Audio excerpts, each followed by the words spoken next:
Ever heard of the Dinosaur Wars? No, the term doesn't refer to T-Rexes duking it out with Stegosauruses. Instead, it refers to the way a couple of scientists became downright nasty in their pursuit of fame, fortune, and dinosaur bones. Meet Othniel Marsh and Edward Cope. These two 19th century paleontologists were some of the most successful and esteemed dinosaur hunters of their day. They wowed the public with their discoveries and attracted a lot of research money in the process. In the early days, their competition was beneficial to science. Each drove the other to work hard, and each was quick to point out if the other had made a mistake. But over time, the feelings between them grew less and less friendly. And by 1890, the competition had literally become destructive.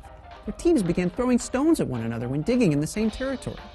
Both sides allegedly destroyed important sites with dynamite just to keep them out of the reach of the other, burying or obliterating a still unknown number of priceless specimens in the process. This rivalry, which had once pushed these men to advance science, now drove them to undermine it. Here's where their story can teach us an economics lesson. Under what circumstances does competition, a vital force for innovation and progress, actually become destructive? The answer is that competition becomes destructive when people start using fraud or force to outcompete their rivals. By literally destroying the competition's work, an economist would say that each of these men was attempting to artificially contrive exclusivity. In other words, they were trying to get an unfair advantage. In today's economy, big businesses rarely dynamite one another, but they don't have to, because they can use force provided by the government instead. Economists refer to the profits gained from exclusivity as rents, so the attempt to use government power to get exclusive benefits has been dubbed rent-seeking. Rent-seeking is probably the most important economic term that most people have never heard of.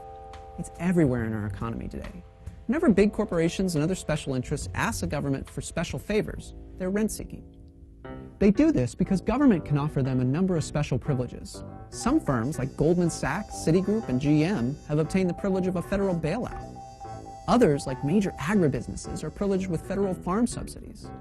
And still others, like major Hollywood production companies, are privileged through favorable state and local tax laws. There have now been hundreds of studies of rent-seeking and the economics of special privilege. These studies find that whatever its guise, rent-seeking is an enormously destructive force.